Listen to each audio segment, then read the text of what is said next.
बिस्तर पर बैठकर भोजन करने से क्या होता है? यमराज ने चित्रगुप्त को जो रहस्य बताया था वो सुनकर आपके भी रोंगटे खड़े हो जाएंगे। तो चलिए जानते हैं कि मनुष्य को बिस्तर पर बैठकर भोजन क्यों नहीं करना चाहिए। एक बार यमलोक में यमराज अपने सभागार में सिंहासन पर विराजमान थे और उनके समीप चित्रगुप्त बैठकर विनम्रता पूर्वक बात कर रहे थे। वार्तालाप के दौरान चित्रगुप्त ने यमराज से जिज्ञासा प्रकट की, हे प्रभु, कृपा करके मेरी कुछ शंकाओं का समाधान कीजिए। मनुष्य को भोजन किस प्रकार से करना चाहिए? भोजन करने के लिए उचित दिशा और स्थान कौन सा है? किन स्थान पर बैठकर भोजन नहीं करना चाहिए? भोजन से पूर्व क्या करना चाहिए और भोजन के बाद क्या करना चाहिए? किसके घर का भोजन नहीं करना चाहिए? किन स्थान पर बैठकर भोजन करने से आयु कम होती है? कृपया करके मेरे इन सभी प्रश्नों का उत्तर दीजिए। यमराज मुस्कुराए और चित्रगुप्त को उत्तर देते हुए बोले, हे चित्रगुप्त, तुमने बहुत उचित प्रश्न पूछे हैं। वास्तव में इन सभी प्रश्नों का उत्तर मनुष्य के आचार व्यवहार और उसकी आदतों में छिपा होता है। जैसा आचरण मनुष्य करता है वैसा ही फल उसे भोगना पड़ता है। अच्छे आचरण से सुख और दीर्घायु प्राप्त होती है, वहीं अनुचित आदतों के कारण दुख और अकाल मृत्यु तक हो सकती है। मनुष्य को भोजन करते समय शास्त्रों के नियमों का पालन अवश्य करना चाहिए। जो भी मनुष्य शास्त्रों के नियमों का पालन करते हुए भोजन ग्रहण करता है वो निश्चित ही दीर्घायु होता है। उसका शरीर रोग और व्याधियों से दूर रहता है, उसके शरीर में पाप वास नहीं करते हैं। इसीलिए भोजन करते समय मनुष्य को दिशा, स्थान, समय और उम्र का ध्यान अवश्य रखना चाहिए।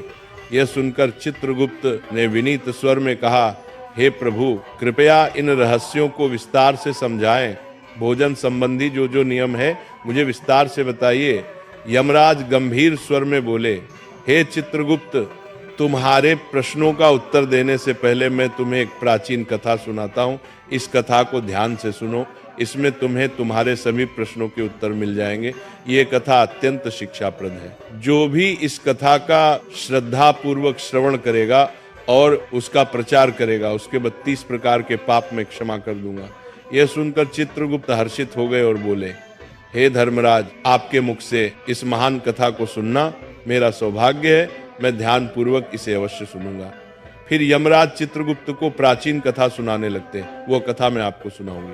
प्रिय श्रोताओं, ये कथा बहुत ही ज्ञानवर्धक है। इस कथा को आप अंत तक जरूर सुने। प्राचीन काल में मगध देश के विजयपुर नामक राज्य में चंद्रकेतु नाम के प्रतापी और धर्मपरायण सम्राट राज्य करते थे।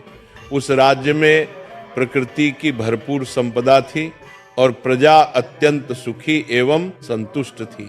राजा चंद्रकेतु गुणवान, बुद्धिमान तथा दयालु हृदय के थे।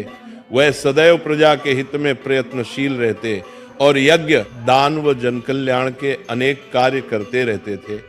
प्रजाजन उन्हें पिता के समान आदर एवं प्रेम देती थी। राजा की पत्नी रानी शीलवती भी उतनी ही धर्मपरायण, सुंदर और सदाचारी थी। रानी शीलवती प्रतिदिन पूजा पाठ करती, जरूरतमंदों को अन्न वस्त्र दान करती और सच्चे हृदय से प्रजा के कल्याण की कामना करती थी। इस दिव्य दंपति के राज्य में सभी सुखी थे, किंतु एक दुख था जो राजा रानी के हृदय को सालता रहता था। वह दुख था संतान न होना। राजा चंद्रकेतु और रानी शीलवती की कोई संतान नहीं थी। वर्षों बीत गए, उन्होंने अनेक व्रत, पूजा और यज्ञ किए, देवी देवताओं से प्रार्थना की, ऋषि मुनियों की सेवा की, परंतु उन्हें पुत्र या पुत्री प्राप्त नहीं हुई। दोनों इस बात से अत्यंत दुखी रहते थे। राजा अपने महल में कई बार चिंतित होकर सोचते, मैंने ऐसा कौन सा पाप किया है जो मुझे पुत्र सुख से वंचित रहना पड़ रहा है। राज्य में सब कुछ है, प्रजा सुखी है, पर मेरे वंश को आगे ले जाने वाला कोई उत्तराधिकारी नहीं। क्या मेरे पुण्यों में कमी रह गई या पूर्व जन्म के किसी अपराध का फल मुझे मिल रहा है? राजा चंद्रकेतु दिन प्रतिदिन अधिक उदास रहने लगे। प्रजा को जब ये पता चला कि राजा अपनी संतानहीनता के कारण दुखी है तो राज्य के लोग भी चिंता करने लगे। सब ईश्वर से प्रार्थना करते कि राजा रानी को शीघ्र संतान सुख प्राप्त हो। एक दिन राजा ने निश्चय किया कि वे किसी महापुरुष की शरण लेकर अपनी समस्या का हाल पूछेंगे।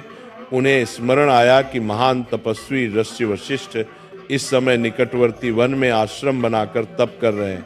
ऋषि वशिष्ठ त्रिकालदर्शी एवं दिव्य दृष्टि वाले महात्मा हैं। वे अवश्य ही इस रहस्य को जान सकते हैं। राजा ने निश्चय किया कि वे स्वयं आश्रम जाकर ऋषि वशिष्ठ से मार्गदर्शन मांगेंगे। अगले ही दिन प्रातः राजा चंद्रकेतु कुछ सहयोगियों सहित अपने रथ पर सवार होकर वन की ओर चल पड़े। शीघ्र ही राजा वशिष्ठ मुनि के शांत आश्रम पहुंचे, जो हरे भरे वृक्षों से घिरा था और जहां पक्षियों का मधुर कलरव गूंज रहा था। ऋषि वशिष्ठ आश्रम के द्वार पर ही मानो उनकी प्रतीक्षा कर रहे थे। राजा को आते देख ऋषि ने मुस्कुराकर स्वागत किया और बोले, राजन, हमारे आश्रम में तुम्हारा स्वागत है। आज इधर आने का क्या कारण है? सब कुशल तो है? कहीं राज्य कार्य से विरक्त होकर संन्यास लेने का विचार तो नहीं बना लिया? इतना कहकर ऋषि ने हल्की मुस्कान की, फिर गंभीर हो गए। राजा चंद्रकेतु ने हाथ जोड़कर विनम्रता से कहा, हे मुनिवर, राज्य कार्य भली भांति चल रहा है, संन्यास लेने का इरादा नहीं है, पर मैं एक भारी चिंता के कारण व्याकुल होकर आपकी शरण में आया हूँ। आप जगत के रहस्यों के जाता है, मेरी शंका का समाधान केवल आप ही कर सकते हैं। शिष्य वशिष्ठ ने सहानुभूति भरे स्वर में पूछा, राजन, आप जैसे प्रतापी और धर्मनिष्ठ राजा को भला किस बात का दुख हो सकता है? निश्चय ही आपकी प्रजा सुखी है, राज्य समृद्ध है। फिर भी यदि आपके मन में कोई शंका या कष्ट है तो निसंकोच कहिए, मैं यथाशक्ति अवश्य सहायता करूंगा। तब राजा चंद्रकेतु ने दुखी स्वर में अपनी व्यथा सुनाई। हे मुनिवर, मेरे जीवन में एक ही अभाव है, मेरी कोई संतान नहीं है। मैंने अनेक यज्ञ उपवास किए, तीर्थों के दर्शन किए, ब्राह्मणों को दान दिया, हर संभव प्रयास किया, किंतु भाग्य ने मुझे संतान सुख से वंचित रखा है। कृपा कर ये बताएं कि ऐसा कौन सा अपराध मुझसे हुआ है जो मुझे संतानहीन रहने का दंड मिला है? मेरे बाद मेरे राज्य का उत्तराधिकारी कौन होगा? मेरा वंश कैसे आगे बढ़ेगा? मेरे मन की ये पीड़ा दूर कीजिए और ये बताइए कि संतान प्राप्ति के लिए मुझे क्या उपाय करना चाहिए।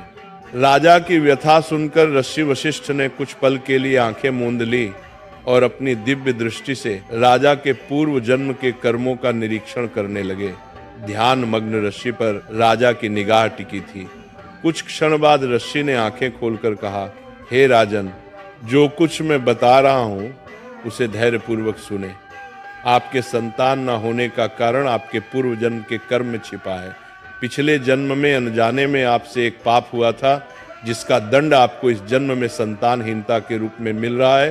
राजा चंद्रकेतु चकित होकर बोले, पूर्व जन्म का पाप कृपया विस्तार से बताएं मुनिवर, मुझसे ऐसा कौन सा पाप हो गया?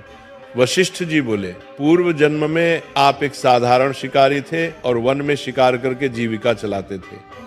मूलतः आप बुरे हृदय के नहीं थे, पर शिकार के दौरान कभी कभी अधर्म हो ही जाता है। एक दिन की बात है, आप जंगल में एक हिरण का पीछा करते करते बहुत दूर निकल गए। वहां एक हरी भरी जगह पर एक गौ माता अपने बछड़े को दूध पिला रही थी। दुर्भाग्यवश आपको वह दिखाई नहीं दी। आपको लगा शायद हिरण झाड़ियों के पीछे है और आपने उसी ओर तीर चला दिया। वह तीर सीधे उस गौ माता को जा लगा। बेचारी गाय बुरी तरह घायल हो गई और पीड़ा से भूमि पर गिर पड़ी। उसका बछड़ा डरकर कांपने लगा। जब आपको अपनी भूल का पता चला तो आप बहुत पछताए और भागकर गाय के पास पहुंचे। आपने तुरंत उपचार का प्रयत्न किया, पर कुछ देर बाद उस गाय ने तड़प कर प्राण त्याग दिए। हे राजन, गौ माता को अकारण कष्ट पहुंचाने के कारण ही आपको वर्तमान जन्म में संतान सुख से वंचित रहना पड़ा है। गाय परम पवित्र प्राणी है और उसे गौ माता कहा जाता है। उसकी पीड़ा का पाप बहुत बड़ा होता है। भले ही वह अनजाने में हुआ, लेकिन पिछले जन्म में आपके हाथों यह पाप हुआ था, इसलिए इस जन्म में आपको पुत्रहीन रहने का श्राप मिला। पूर्व जन्म का यह रहस्य सुनकर राजा चंद्रकेतु के नेत्रों से आंसू बहने लगे। वे दुखी होकर बोले, मुनिवर, मुझे पछतावा है कि पिछले जन्म में मुझे ऐसा अनर्थ हो गया। मैंने अज्ञानवश गोहत्या का पाप किया। अब बताइए कि इस पाप से मुक्ति का कोई मार्ग है क्या? कोई प्रायश्चित है जो मैं कर सकता हूँ? कृपा करके मुझे इस पाप से उबरने का उपाय बताएं। ऋषि वशिष्ठ ने कोमल स्वर में कहा, हे राजन, हर पाप से प्रायश्चित द्वारा मुक्ति संभव है। यदि मनुष्य हृदय से प्रायश्चित करना चाहे, आपके मामले में भी उपाय है। गौ हत्या या गौ को कष्ट देने के प्रायश्चित स्वरूप आपको गौ सेवा करनी चाहिए। आप पूरी निष्ठा से गायों की सेवा करें, भूखी गायों को चारा पानी दें, गौशालाएं बनवाएं,